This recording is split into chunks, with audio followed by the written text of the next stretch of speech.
timeout. Decide not to use it. Curry, way downtown. Bang! Bang! Oh, what a shot from Curry! He's in! Patriots win the Super Bowl! Brady has his fifth! 13! 13! Can you believe it? Hey guys, welcome back to the Locker Room Podcast. I'm your host, Oliver, as always, joined by our mystery man, Sharpy. Hey, hello. Well, you might notice the different background, but this is probably where I'm going to make my podcast room. I've just got to put it together. Might take. Didn't even notice it, to be honest.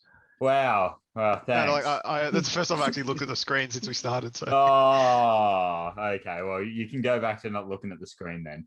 Yeah, focus on other stuff. Oh, all right. So we'll cover the two series that played today. First, we'll start with the Mavs versus the Suns. Now, I was really hoping the Mavs would win, and they nearly looked like they were going to at halftime. And then the Suns just took over. Did you watch this game by any chance? I watched the first half. And that would have been the good half. Yeah, I thought the Mavs were looking nice early on.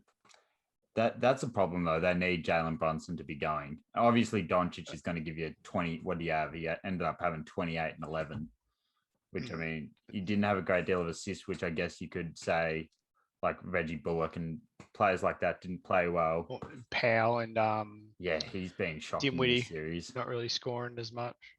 Davis Bertans had 6 quick points and then just didn't do anything in the second half. But even Kleber played terrible.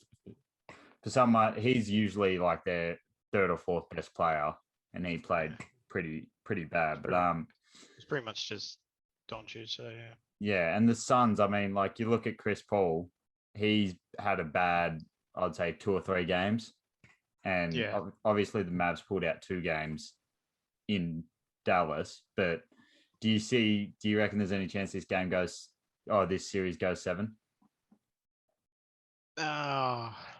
Maybe. I'm really hoping it does, but I don't think it will. I just want to address one thing as well. I know we like Skip Bayless from time to time, but what he said about Doncic is a fucking joke. Oh, I saw, but did you hear what he said? What did he say? He's not classing Doncic as a superstar.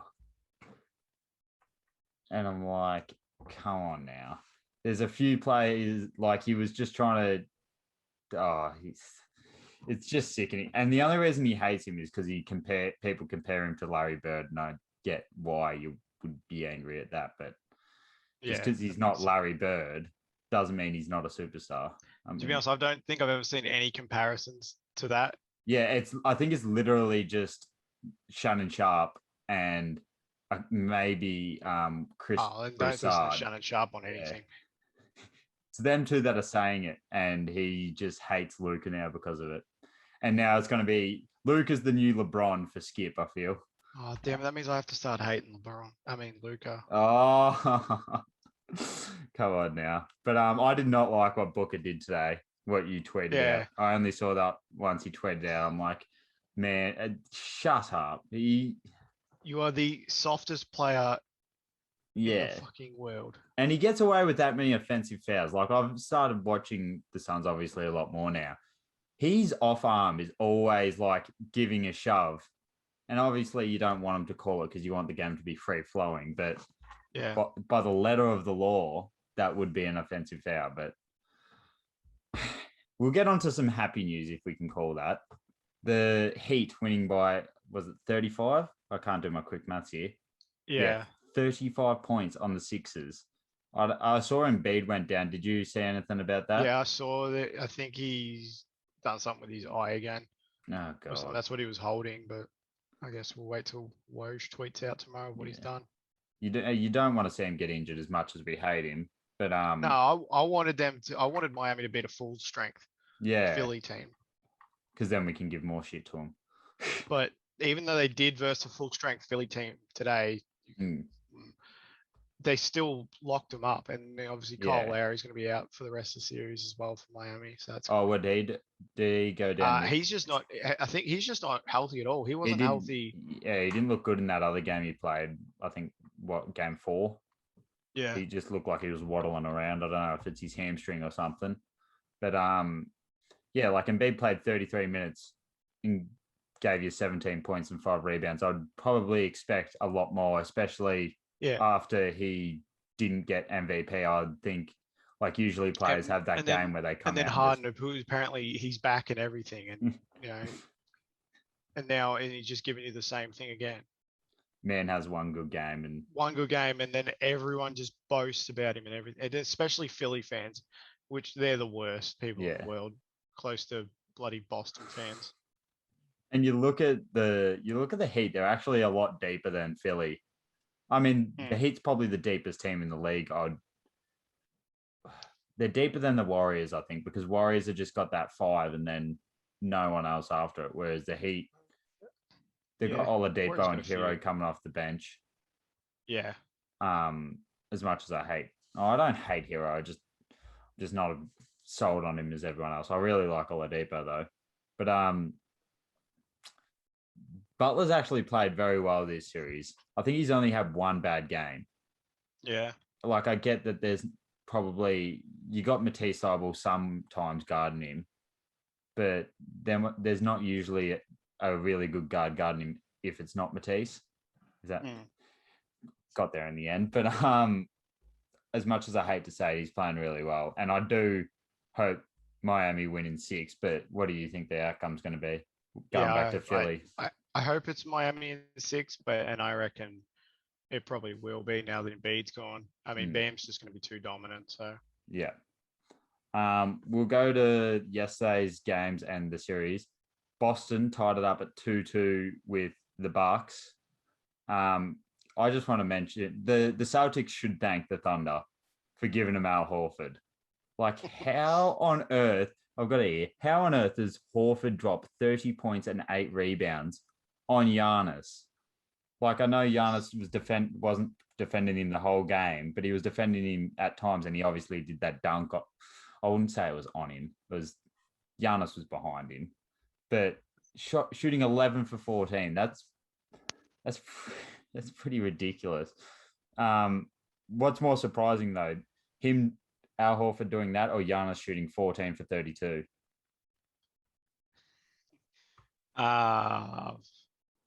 Yeah, probably the second one. Yeah, Giannis. That's not well. Yeah, Giannis was just he's been getting locked up at. That's the thing. He's still getting 38 points and 30 points, but he's been somewhat getting locked up by Grant Williams, and they're kind of building a wall again. And I love seeing them try to defend Giannis, and I like seeing Giannis try and break it down. But without Chris Middleton and Drew Holiday as your second scorer, they're missing Chris Middleton big time. Drew Holiday shot yesterday 5 for 22 from the field, 22%, 1 of 6 from 3. I mean, that's pretty disgusting. And then you got your good shooters like Grayson Allen, shot 3 of 7, but he only had 7 points. And where's Bobby Portis? Big Bobby Portgod, 2 for 7. I mean, well, that was the thing that I was worried about last year in the finals. So Drew Holiday and Middleton need to be shooting better, and eventually Middleton turned it up. Yeah, but I mean, sorry, go on. Drew Holiday's not really known as the best scorer. He's known as a great defender, and that's why the Bucks rely on him a lot. Yeah. But, you need to be hitting these shots. Yeah. And like, it's not even, the game wasn't even away from home. So it wasn't even in Boston where maybe your role players are going to miss their shots because they're not at home. They're not, the crowd's against them or whatever. It was actually at the Bucks home court. So, I mean, that's a bit disappointing, but I'm really hoping the Celtics win, only because I think if the Celtics win, they go into the finals. Who have you got though? Because it'll probably the series will be over. I've still got the Bucks in 7 or 6. 7. Oh, we need a 7-game series this round. They're always entertaining. So and final series to touch on Golden State versus Memphis. I was really hoping Memphis would somehow find a way to win yesterday, but then they choked it at the end and just Yeah, and now That potentially Jar's out for the rest of the series as well. They had an all-time choke and Jars out for the rest of the series. I mean, who knows? Memphis have been good without Jar the whole year, and they only lost they're by great 3 on points. defense without Jar there. So yeah. And Steven Adams is back. I think he had 10 points and 15 rebounds. I really wish they brought him back earlier. But I see heaps of comments on Twitter saying like it's karma for Jar saying we're going to have a lot of fun or whatever to Curry after the game. And then he goes and gets injured. And I'm just like... Yeah. Oh, then Curry also drops 30 as well. Yeah, it's just like, come on now.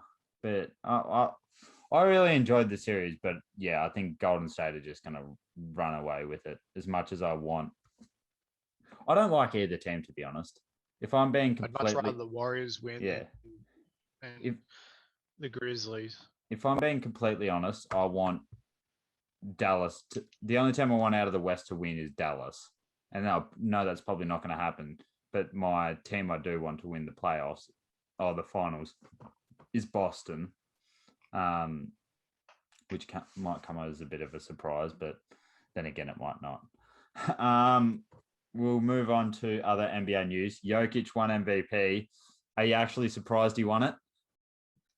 No, in the end, probably not. He had a great year as well. I mean, I wouldn't have been upset if it was Jokic or Embiid. Yeah.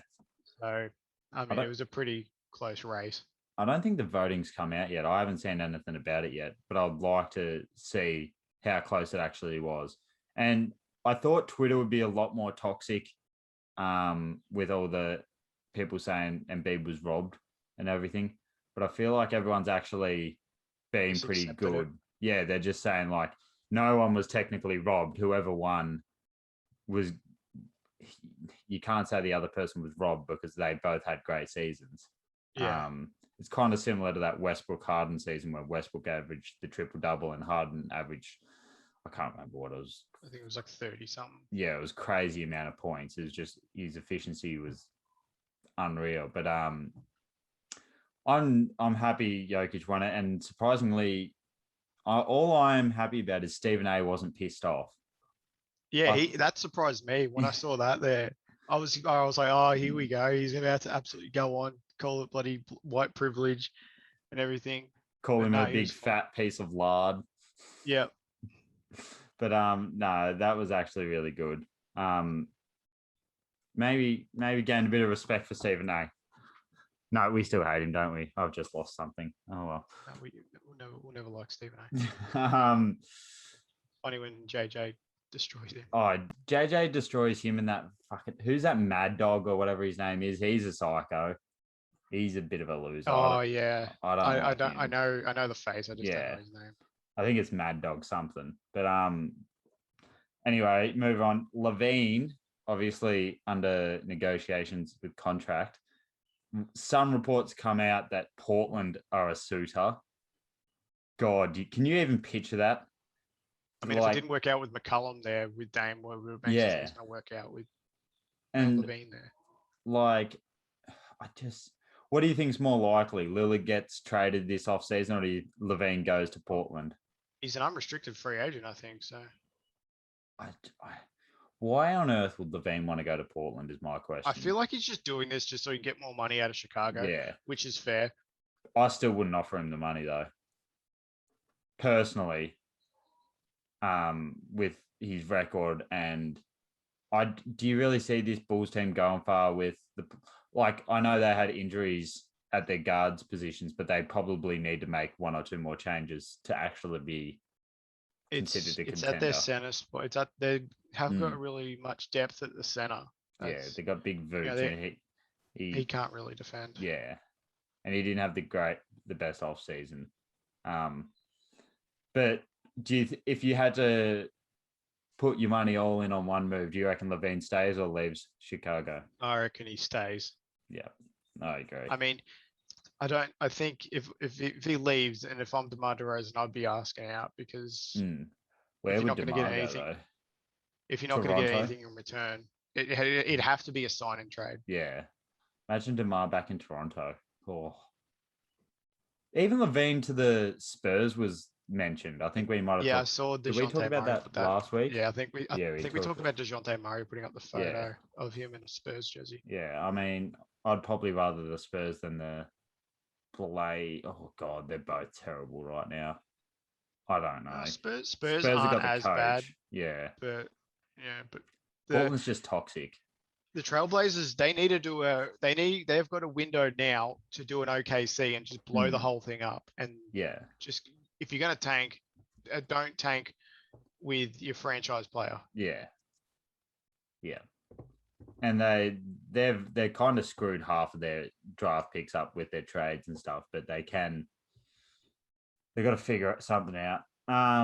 Final topic in the NBA, Donovan Mitchell, two teams that have come out interested, which I mean, a lot of teams are going to be interested. It's a bit ridiculous, but it's something to talk about. The Heat and the Hawks. Okay, so we'll start off with the Heat because they're still in the playoffs.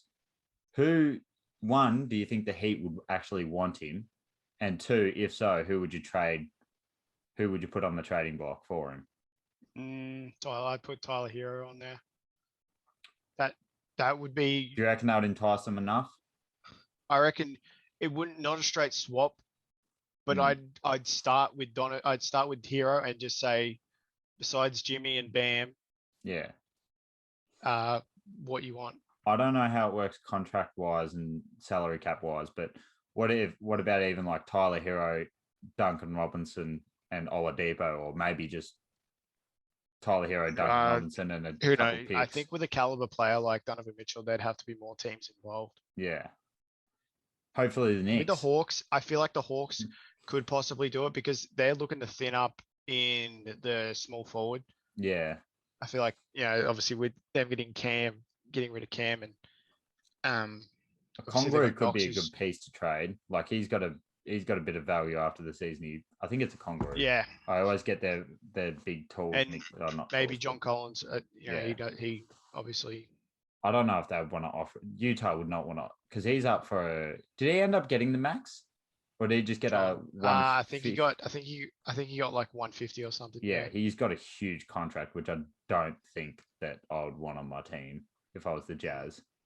But I mean, if they got shooting around Gobert, I just want to see a change in Utah. I'm not going to watch Utah next year, no matter what. I don't even know who has fun watching Utah. They're so boring. It's the worst basketball you can watch. Like, I'd rather watch the Kings. I honestly think the Blazers. The Blazers are probably the second worst team in the league to watch behind the Utah Jazz. But that's the thing. I'd rather watch the Hornets and them just not being able to defend the paint. And that's the thing. Like, Utah are actually winning, but it's just not entertaining whatsoever. Yeah. It seems like Magic in that. They're probably more entertaining.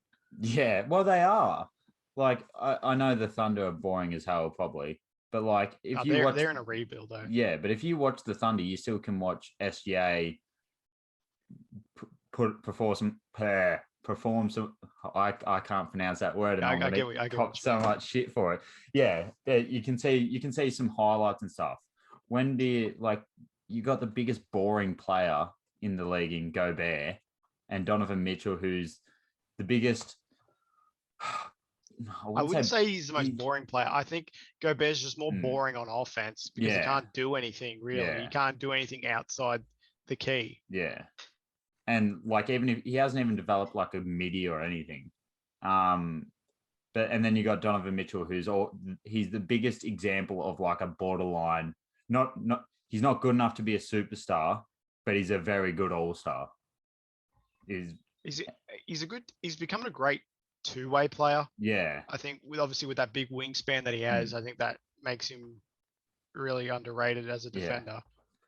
So yeah, well after Gobert and Mitchell, they've really got they got Clarkson, who plays Royce good off the O'Neal. bench against the second. Yeah, Royce O'Neal. Bogdanovich, I think he's got a relatively shit contract. So they're screwed, and I like Quinn Snyder, but I just don't like the Jazz. I don't know what it is. Before we finish up on the basketball, though, what do you think about Shaq's comments about Gobert gardening? That was pretty funny. I love it, but I also hate it how arrogant Shaq can be. And like he was obviously so dominant, but fuck, he hates Gobert more than he hated JaVale McGee. I think Shaq just hates a lot of centers. Yeah, because they But I probably think they can guard him. I think, obviously with that thing a couple of years ago, how you respected Embiid for actually listening and then not crying about it. Yeah. But I mean, I think it's more using it as motivation and everything, saying that you want to be better than Shaq, Yeah. here's a chance to prove it. But like, even though like no one is going to be as dominant as Shaq for a while. But well, Gobert, like we said, he's the most boring player on offense. He can't really do much. Yeah. Yeah, I agree. I just love it when Shaq talks shit about current players. Him going at JaVale McGee back in the day is still the funniest thing I've seen. Yeah, we all Shaq to the full stop as well. JaVale McGee. All right, that's it for the basketball. We'll go into that. Did you have something else? Oh, Monty Williams. How could I forget? Monty Williams won Coach of the Year. Yeah, I had every other note but Monty Williams. You showed me the notes. I could have told you. There's no surprise though, is there? I mean, nah. He had to win one of these. He didn't win last year. He had to win this year. As much as you could give it to, I think I haven't seen it. I don't think the voting's out yet, and I'm 100%. I'm 90% sure second will be Taylor Jenkins for the Grizzlies, but I don't know who else would have been even close. Billy Donovan maybe, but they dropped off so much. Yeah, well, Billy Donovan did the same as what people are saying he did the same as what Tibbs did, sort of. But Tibbs didn't have players like DeRozan and Lavine there already. He had Julius Randle, who came off a bad season. RJ Barrett, and then he had still growing. RJ Barrett in his second season. Yeah. And then he still had Alfred Payton starting at the point guard spot. Yeah. They're complete too, as much as I love Billy Donovan and whether he's a better coach or not, I don't think he is yet. Bulls did well. Yeah, but no. Exceeded expectations. Yeah, they exceeded expectations, but like you said, that Bulls team is a lot better than that Knicks team was. And Monty Williams, he probably should be back-to-back Coach of the Year. I feel like that's a good award not to give a coach back-to-back. Like, I feel like a Coach of the Year should not be a back-to-back thing unless, like, there's a massive difference. Yeah. Because, if someone goes from, say, the 10th seed to the 4th seed or 5th seed, which hopefully, say, the Pelicans do next year, you give it to Willie Green. How many times did Steve Kerr win Coach of the Year when the Warriors had their doors to face? I actually don't know. That's a good question. You probably would have got it the year they had that. Yeah, the 7-3 record-breaking one. Yeah. I might Steve. But Monty Williams has done well. Even before this season, coming into the Phoenix team, obviously not many people knew who he was. Yeah. Which is fair. Me one of them included. But the first pre-season of Phoenix, you thought, wow, they're actually a competing team. They look like a competing team. And then obviously Chris Paul being on the court, being the on-court coach as well. Yeah. Looking at it now, Steve Kerr only did win it that 1 year. There's only 2 current coaches with multiple Coach of the Year awards. Can you guess which ones they are? I know one's Tibbs, because I think he won it at Boston. Yep. And the other one... there's 3. Obviously, Popovich as well. But is it Ty Lue? No. He hasn't been a coach that long. I thought because of the Cavs season. Oh, Cavs. Yeah. No, I can't even remember if he won one of the Cavs. Mike Budenholzer. God, I nearly spat that out. Oh, yeah. Wrong. Yeah, he would have had one at Atlanta and Milwaukee, yeah? Yeah, that 2015 Hawks season where they dominated and then got swept. All right, that's actually it for the NBA now. I haven't forgotten anything, I don't think. anymore. So we'll move on to that time. Draft lottery coming up next week. That's about it. Oh yeah, shit! That's on my birthday. Let's go. We might move the podcast back a day, but anyway, we'll go on to that time of the week. Slugs, horsey tips. All right, so Slug's first one is Eagle Farm Race 4, number 10, Star Tance. His second one's Flemington Race 8, number 17, Triple Missile. And his each way of the day is Eagle Farm Race 8, number 5, Rothfire. He's also got his horse racing on this weekend. He's got a few horses racing this weekend, but Twist of Fury is the main one. I don't know which race or what race it's racing at, but I'll post something on Twitter. We're just going to have a quick all around the grounds kind of situation here.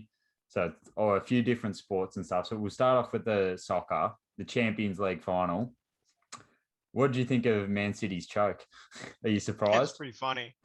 It was pretty funny, but I'm also not really that surprised. Man City just find a way to choke. I mean, yeah, and I don't know how. It's ridiculous. Like I heard something this morning. Like they can see the last 3 years they've gone out, other than like the final last year, they've conceded like multiple goals within 10 minutes, and it's just like, how do you collapse? Like they lost to Tottenham. They've gone out to Lyon twice, and to go out to Madrid. I mean. And that's the thing. Now Pep's got the luxury of buying Haaland, another 100 mil striker, after they've just bought Grealish last year for 100 mil. I mean, anyway. Yeah, well, they're going to have to probably get rid of some players. Gabriel Jesus is, I think, one of them that's on the list of being transferred out. And, Raheem Sterling sounds like he might maybe be. Sterling. He's not gonna I think they're going to try and play Liam Delap as a backup striker now. I think he's getting to the age where he should be. A big Rory Delap son. Yeah, Stoke legend. Big throw-ins. Anyone else they could really get rid of? They're very Fernandinho's getting old. Secure in the centre. Yeah, I think he just signed a new extension in January, maybe, to stay there till he's 37. And I think after that he's going to go to Brazil. And they got no real other players that you can think of that they'll get rid of. Nah, not really. But a Gundogan, but you wouldn't get rid of him. He's still one of your better players off the bench. Yeah, you probably keep him. I just hate how they keep spending money. But who do you have in the Champions League final is the bigger question. I got Liverpool.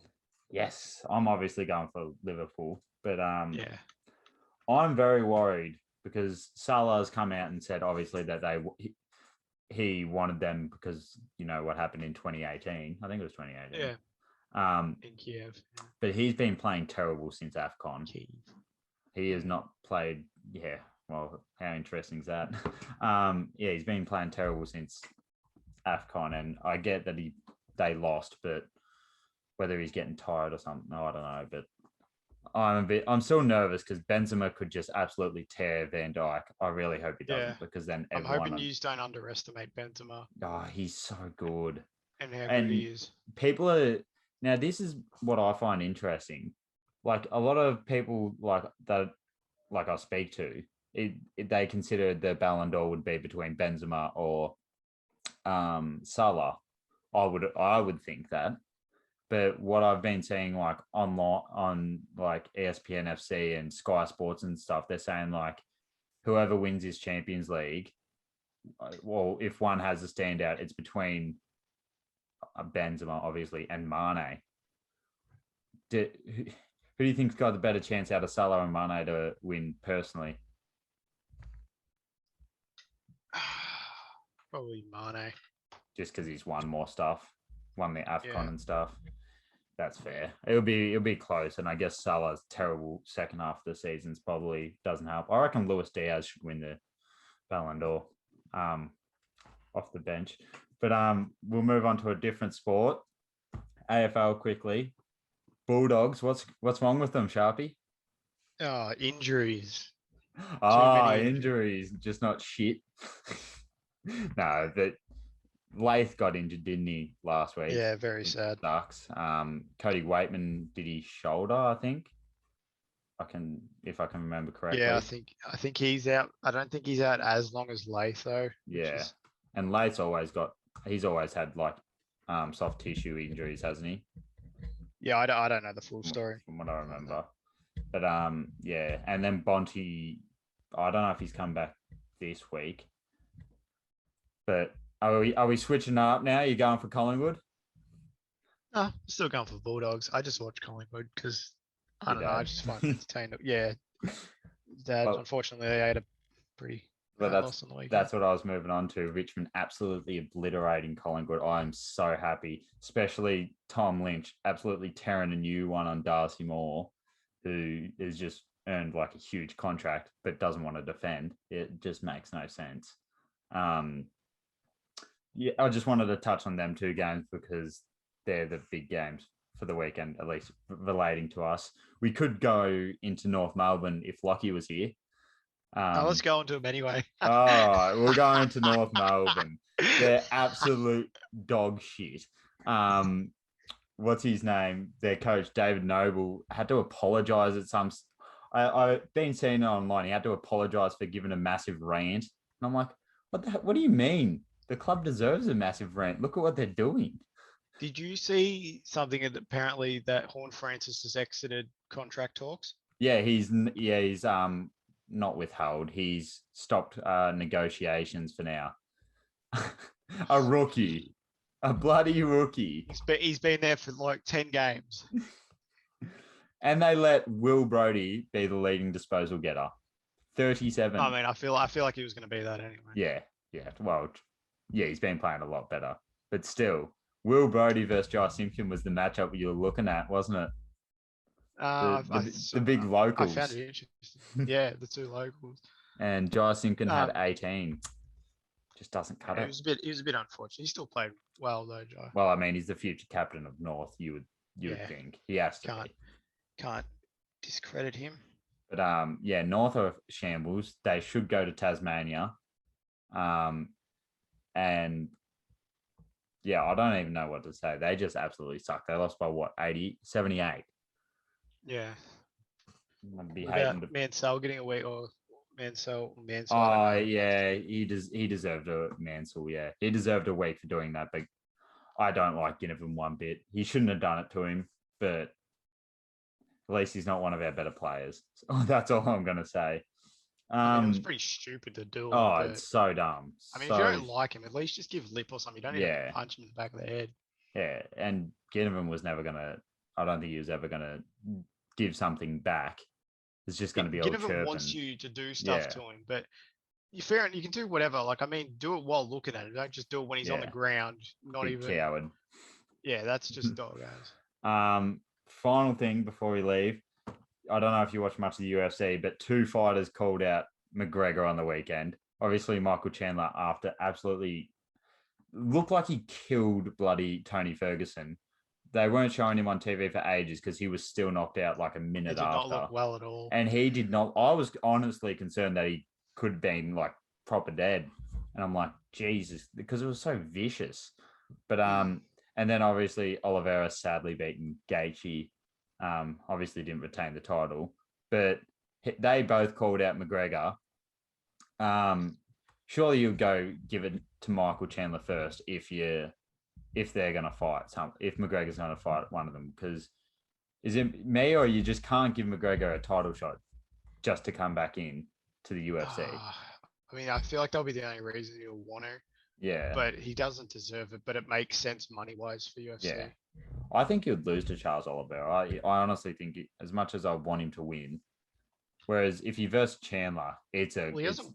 Sorry. So, no, go on. Well, he doesn't want to fight like a proper fight in ages. He had that exhibition. It was probably an exhibition fight against Cowboy. Yeah. Which he won, but I mean, that fight was pretty boring. Yeah. Oh, you want to talk about boring? Watch Rose Namajunas' fight on the weekend. Jesus Christ. You want to talk about boring? Look at Canelo lose on the weekend. That made me very upset. That was so bad. Was he like a short favorite to win that? I think, yeah, but because he jumped up a weight class. He Oh, moved up yeah. to, I think it was moved up to He's a 170. or vegan, something. isn't he? How's he jumping up weight classes? No just, clue. just not putting. Ankle weights. I think Rogan shared a thing, and it was like, ever since I've gone, it was him saying, ever since I've gone vegan, my body feels even stronger and blah blah blah. And he's just commented, how's that going for you? I mean, that's so right. Stuff vegans. I mean, each their own. If they want to be vegan, they can be, but I don't know how. Vegetarian, I get, but vegans just one step too far. Thanks for joining us, Sharpie. That's all right. Next week, we will have the reactions to the lottery night, and I'll either be very happy or let's hope I'm not sad. Because if OKC don't get a top 4 pick, if we get 4, I'm fine with that. If we get 5th or 7 and 12 or 6 and 12, I'll be pissed off. I think the Knicks are pretty much locked in for number 12. So watch out. No, well, yeah, OKC are 13 or 12 is one of them that we're basically guaranteed to get because of the Pelicans. No, sorry, the Clippers. But I'm very nervous. Are you nervous, or do you just expect Knicks to get? I'm just more nervous a few weeks later on who we're going to draft. Yeah. So just hire Presti just rent Presti for a couple of days. He's drafted most of our players anyway. Yeah, I think we drafted JRE and then obviously we traded. Yeah, we obviously had quickly. And he got your triple double. Poku got us a triple double this year. He just drafts triple doubles with Giddy as well. Yeah, exactly. Trey Mann this year and JRE and Wiggins. So many triple doubles just floating around. Well, last year we drafted, I think, Keon Johnson, traded him. Ty Jones, who I wanted, traded him. And then we ended up drafting Quentin Grimes, Deuce McBride, who don't play. OKC drafted. And they just don't play. And they'll be useful. They not play. Yep. Anyway, thanks for joining us, Sharpie. That's all good. I'll see you next week. Bye.